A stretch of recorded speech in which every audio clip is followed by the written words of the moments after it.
జగిత్యాల నియోజకవర్గ BRS party senior నాయకులు మరియు ఉద్యమకారులు బీఆర్ఎస్ పార్టీ టీఆర్ఎస్ ఆవిర్భావం నుండి పనిచేస్తూ ఎన్నో కష్టాలను ఓర్చుకుని పార్టీ అధికారంలోకి రావడం కొరకు అర్నిషల్ పార్టీ అభివృద్ధి కోసం కృషి చేసినట్లు తెలిపారు. 10 సంవత్సరాలు పార్టీ అధికారంలో ఉన్నప్పటికీ ఏ ఒక్కరికి న్యాయం జరగలేదని అభిప్రాయం వ్యక్తం చేశారు. పార్టీ కోసం ఎలాంటి ఏ పని చేయని వారికి ఏనాడు తెలంగాణ జై తెలంగాణ అనని వారికి సైతం పదవులు కట్టపెట్టి తమను అవమానించారని తెలిపారు. ఇలాంటి నియంతృత్వ ధోరణికి మరియు అహంకారపూరిత ప్రవర్తనతో గల నాయకత్వంలో పనిచేయటకు ఇష్టం లేక బాధాతప్త హృదయంతో మూకుమ్మడిగా బీఆర్ఎస్ పార్టీ క్రియాశీల సభ్యత్వానికి రాజీనామా చేస్తున్నామని తెలిపారు. ఈ కార్యక్రమంలో మాజీ municipal chairman JR Desai, Hari Ashok Kumar తదితరులు ఉన్నారు.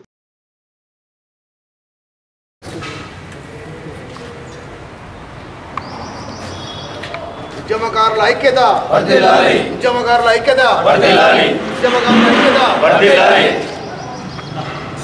ఉద్యమకారుల ఐక్యత వర్ధిల్లాలి, వర్ధిల్లాలి, జై తెలంగాణ, జై తెలంగాణ.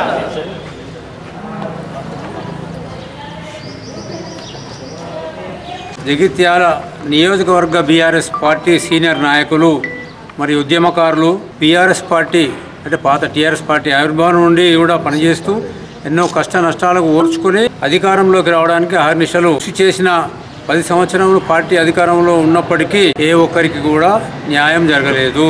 పార్టీ కోసం ఎలాంటి పని చేయని వారికి ఏనాడు జై తెలంగాణ అనని వారికి పదవులు కట్టబెట్టి మమ్మల్ని అవమానపరిచినారు. ఇలాంటి నియంతృత్వ ధోరణికి మరియు అహంకారపూరితమైన ప్రవర్తనతో గల నాయకత్వంలో పనిచేయటకు ఇష్టం లేక బాధాతప్త హృదయంతో మేమందరము మూకుమ్మడిగా రాజీనామా చేస్తున్నాము. బీఆర్ఎస్ పార్టీకి క్రియాశీల సభ్యత్వానికి రాజీనామా చేస్తున్నాము. ఏ పార్టీలో చేరుతారు?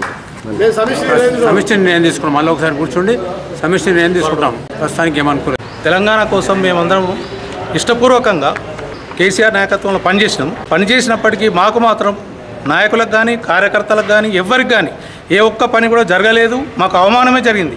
అయినా మొన్నటి వరకు కూడా మేము శాయశక్తుల కష్టపడ్డాం, పనిచేసినాం. ఇప్పటికి కూడా గుర్తించలేదు మమ్మల్ని. కాబట్టి దానికి నిరసనగా మేమందరం ముఖ్య నాయకులందరం కూడా పార్టీకి రిజైన్ చేస్తున్నాం. త్వరలోనే మాది ఏంటిదనేది ప్రకటన చేస్తాం. మాకు న్యాయం జరిగే దాంట్లోకే మేము పోతాం ఎక్కడికైనా. కానీ తెలంగాణ కోసం కూడా పోరాడతాం. ఇంకా తెలంగాణలో ఏవైనా లోటుపాట్లు ఉన్నా వాటి కోసమే కష్టపడతామని కూడా తెలియజేస్తూ మీ అందరికీ పత్రికా విలేకరులందరికీ కూడా ధన్యవాదాలు తెలియజేస్తున్నాం. Thank you. ఈరోజు టీఆర్ఎస్లో జరుగుతున్నటువంటి యొక్క అవకతవకలను ఎండవేస్తూ మరి ఇలాంటి కార్యకర్తల అభివృద్ధి చూరగొని ఎప్పటికప్పుడు బేరీజ్ చేసుకొని మరి వారికి ఉన్న అష్టకష్టాలను మరి చేసుకుంటూ మరి వారికి ఉన్నటువంటి చిన్న చిన్న పనులను కూడా చేయనట్లయితే వారందరూ కూడా ఈరోజు నాయకత్వ లోపమే కానీ లేదా నాయకుల లోపమే కానీ అనేటువంటి ఆలోచన విధానంతో ఈరోజు ఈ సమావేశం ఏర్పాటు చేసి మరి ఏ పార్టీ అనేది తర్వాత ఇంకో 2 రోజుల తర్వాత మేము డిక్లేర్ చేస్తాం. కనుక ఇప్పుడు అందరం కూడా మూకుమ్మడిగా నిన్నటి నుంచి ఈ కార్యక్రమాన్ని నిర్వర్తిస్తున్నాము.